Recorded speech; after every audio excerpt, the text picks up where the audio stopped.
Okay, and your name is? Duff Conacher. And you are? I'm coordinator of Democracy Watch.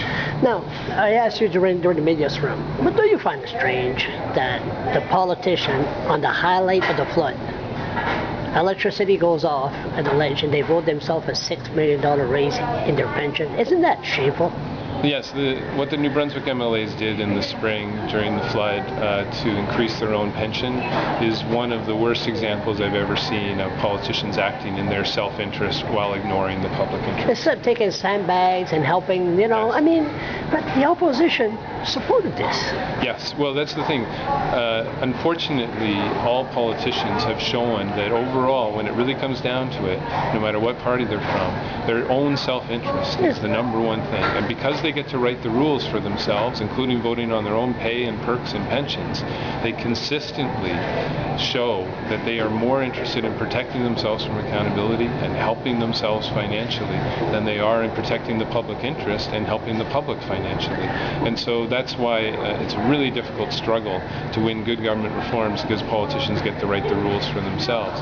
But when they realize that they're not going to win an election unless they make strong promises to clean things up, that's when you get the movement and the kind of crisis that you had with the MB Power deal, and how it showed how the government was totally out of touch with the public and trying to shove a secret deal down their throat. That's when you get the kind of crisis that wakes the public up to how bad the system is and how much it needs to be changed. Wouldn't a politician there's 55 politicians, wouldn't one of them said, hey, I could be a hero if I vote against this? Yeah, one would think so, but we've seen the same thing initially at the federal level when it was proposed that the Auditor General audit MPs' expenses. Initially they all said, no, there's already an audit and it's enough, even though it wasn't an audit that really looked in detail.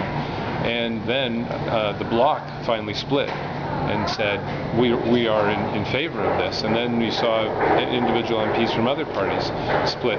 But often they circle the wagons and say, you know, we're going to help ourselves here. We don't care what anyone thinks. And it makes it very difficult for voters, because who do you vote for when all of them are together in protecting their own interests? That's what's going to happen here. I think a lot of people, the two-party system, they're getting sick of it. They said, especially this, you know, the way it was done, you know. I mean, they could vote themselves a pension, but during the flood, that was, you know. Exactly.